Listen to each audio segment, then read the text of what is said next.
Hello everyone, I welcome you all to this class. This is mathematics class, and we are looking at this topic, derivative of inverse trigonometric functions.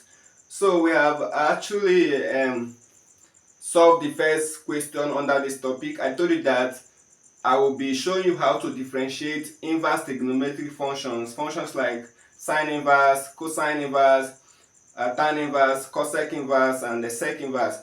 So I will show you how to differentiate those functions using examples. That's what I told you in our previous class. So we have the second example here we want to consider. We are looking at example 2. 2a is saying if y is equals to cosine inverse of x over a, prove that the y dx is equals to negative 1 over square root of a squared minus x squared. Then the second part is saying if y is equals to cosine inverse of 2x squared, that you should find the y dx. So let's start the solving solution. We look at the first question, 2a, and 2a has to do with proof. So let's see how we can prove it. Let's see how we can prove it. So we are given something, right? Given y is equals to cosine inverse of x over a. So what does this imply? What does this imply? If you have something like cosine theta is equals to 1 over 2. So how do you get your theta? You will say that theta is equals to what? Cosine inverse of 1 over 2. Cosine inverse of 1 over 2 is 60 degrees, right? 60 degrees. Now, what I want to show you here is for us to relate this thing I wrote here, this first two things I wrote here, with this with what is given to us. We have theta equals cosine inverse of 1 over 2. What is given to us? We have y equals cosine inverse of x over a.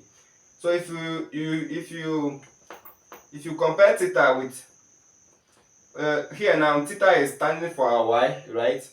So we now have the first thing we wrote is that cosine y, which is cosine theta. The first thing we wrote is that cosine theta is equals to 1 over 2, which means cosine y will be equals to x over what? A. So this implies that cosine y is equals to what? X over a. So this is the process of finding the derivative of this. So next thing, we are going to make this x the subject of the formula. So how do we make x the subject of the formula? You multiply both sides by the denominator.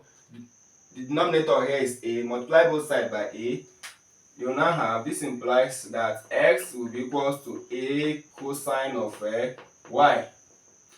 But this expression I wrote here is telling you that x is now the dependent variable, while y is the independent variable. And we know we normally perform our derivative of, we normally differentiate a dependent variable with respect to independent. Since y is now the independent, we'll be differentiating x with respect to what? Y. And this implies that the x dy will be equals to, if you differentiate this x with respect to y, if you differentiate cosine, what will you get? You get negative sine, right? So we'll be having negative a sine y, right? So this is what we have. But we are looking for dy dx. Dy dx, that's what we are looking for. We want to show that dy dx will be this thing. So how do you get dy dx? So we'll take the reciprocal of both sides. If you take the reciprocal of both sides, knowing what reciprocal is, 1 over, right? So here you do 1 over dx dy, which means y will come up, the dy will come up, dx will come down. So this implies dy dx will be equal to Do the same thing here as you did for the as you did at the left hand side, you do at the right hand side, right? You will do the same thing here. 1 over negative a sine y. You do 1 over this one, right? So the negative can come to the numerator. So I have negative 1 over a sine y, right? So, but we know from trigonometric formula that what? That sine squared theta plus cosine squared theta is equals to 1. Why am I writing this? Why am I writing this? Because we have gotten our dy dx to be this quantity, but this quantity is in terms of sine, and what is given to us is in terms of what the result of the proof should be in terms of what? A and what? X, right? But you know from this equation that cosine y is x over what? A. This is what we have here. So if we can write this sine y in terms of cosine, then we can replace that cosine with x over a, so that our proof will be in terms of a and x. So this, we were using this trigonometric identity. So what will be sine theta now? Sine from this thing, sine squared theta will be equals to, if you move positive cosine squared theta to the right, you change to negative. We have 1 minus cosine squared theta. But if you take square root of both sides, the square root will cancel this square on sine. So you are going to have sine theta will be equals to square root of 1 minus cosine squared theta. So this is what we are going to have. So it's, in summary, it means that what? Sine y, if you replace theta with y, will be equals to 1 over square root of if you replace theta with y, this simply implies that what? Sine y will be equals to square root of 1 minus cosine squared y, right? If you replace theta with y. So with that, this result we got here will be equal to what? Negative 1 over a into square root of a, that's this a we have here, right? Now what? Sine y, we have gotten it to be what? Square root of 1 minus cosine square y. So this sine y, I will replace it with this square root of 1 minus cosine squared y. This is what we got. So this will be negative 1 over a into square root of, you know the reason why we did that, I've explained it earlier. You can see we have written sine in terms of cosine, and cosine y is x over a, so I can replace this cosine squared y with what? X over a all squared. Because since cosine y is x over a, then cosine squared y will be x over a all squared. So if you do x over a all squared, what will you get? X squared over a squared. So this will be equal to, this will be 1 minus x squared over a squared. Right? It's clear, right? So, and we close the bracket. Close the bracket. So this will be equals to negative 1 over, so we'll have a into, as we did in our previous video, when we reach here, what do? We use the knowledge of LCM, right? So what is the LCM of this fraction? What's the LCM of this expression? The LCM is what? This a squared. So I have a squared over 1 is the same thing as 1 over 1, right? So that 1 divided a squared is what? A squared. A squared multiplied by 1, we have a squared. We have minus here, right? We have minus here. Then a squared divide a squared, we have 1. Multiply x squared, we have x squared. So, but all this quantity, they are all inside was square root. This is what we have. So with this, I'll use knowledge of LCM to simplify this to be this. So what do you do? This will be negative 1 over a into, but if you have square root of fraction, right, you will do square root of the numerator over square root of the denominator. Square root of the numerator will have square root of a squared minus x squared. Then what is square root of the denominator? Denominator is a squared. So square root of a squared, the square will cancel the square root, leaving your a at the denominator. But we have a outside here. So both of them, this a and this a will get cancelled. So what's our result? Negative 1 over square root of a squared minus x squared. So with this, we have proven this first one. So what do we do next? We solve the second question. From the second one, let's solve the second one. Question 2b. We are given something. Given that y is equals to cosine inverse of 2x squared. But you know from chain rule, if you want to differentiate this kind of function, you differentiate the inside, right?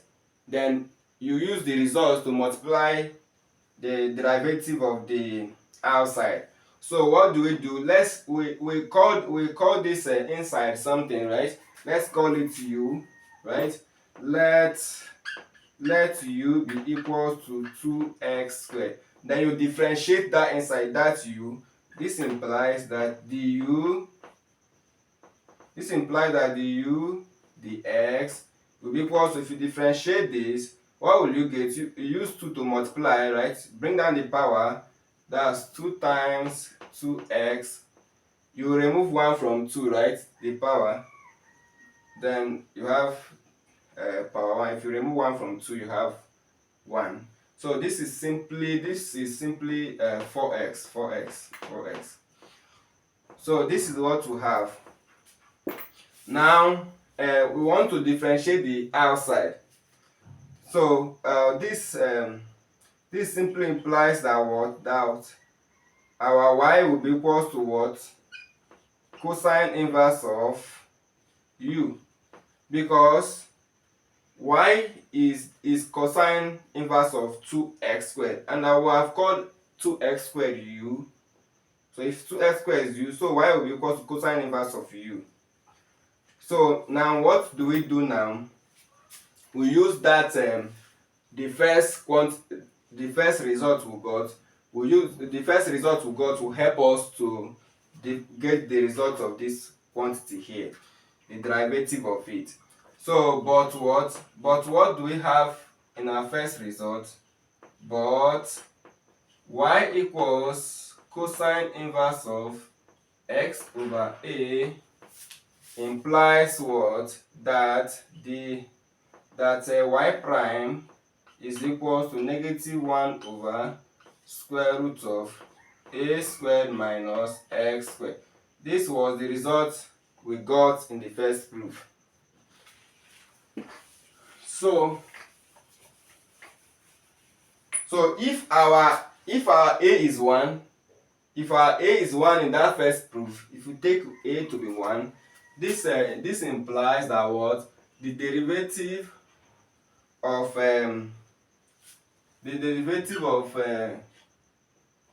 cosine inverse of x with respect to x will be equal to negative 1 over square root of 1 minus x squared.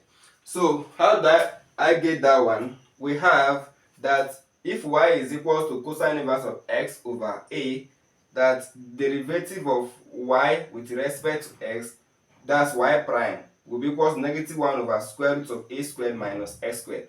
Now if we take a to be 1, you will now have what? You now have x over 1. You have x over 1, right? So if this x is just like x over 1, sorry, x over 1. Now our a now in this case is 1. So if you come here, replace a with 1. So you do 1 squared is what? 1. So that's how we got this. So we want to, but this thing is looking like what the derivative of this outside we want to do. It's looking like it. So this implies that what? The derivative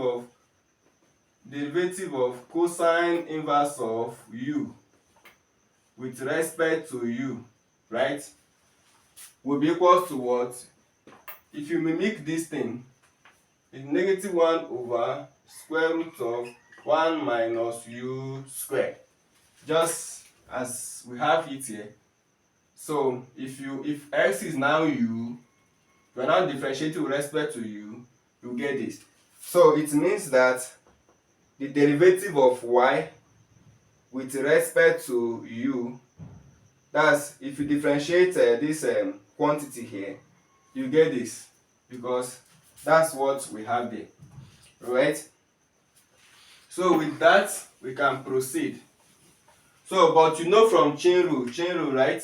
From chain rule we know that dy dx will be equals to dy du times du dx. So this is what we know from chain rule, right? But this will be equal to what? What is dy du? Our dy du, that's this thing we got here, right? Our dy du, we got it to be this, is negative 1 over square root of 1 minus u squared multiplied by, what is du dx? Du dx is 4x. That's what we got. 4x. So this is what? 4x multiplied negative 1 is negative 4x divided by square root of 1 minus, what is u? U is 2x squared. So replace u with 2x squared. So we have 2x squared. This is our u, right? But we're having u squared. So 2x squared all squared. So this will be equal to what? Negative 4x divided by square root of 1 minus, then if you distribute square to this product, you will now have 2 squared. You have 2 squared, you will now be having 2 squared, then multiplying x squared all squared, right? If you distribute square to this, distribute square to this. But if you use the law of indices, the power rule of indices, this will be, you multiply the index. So if you multiply the index of x, you will have 2 squared is 4, you have 4. If you multiply the index, you have x raised to power 4. So this will be equal to 1 minus 4x raised to power 4.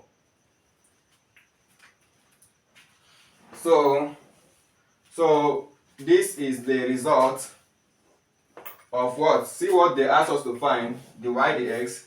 So our dy dx, we solve it until we got this, that dy dx is negative 4x divided by square root of 1 minus 4x squared, 4x raised to power 4. So that's what we got. So thank you so much for being part of this class. See you in our upcoming class.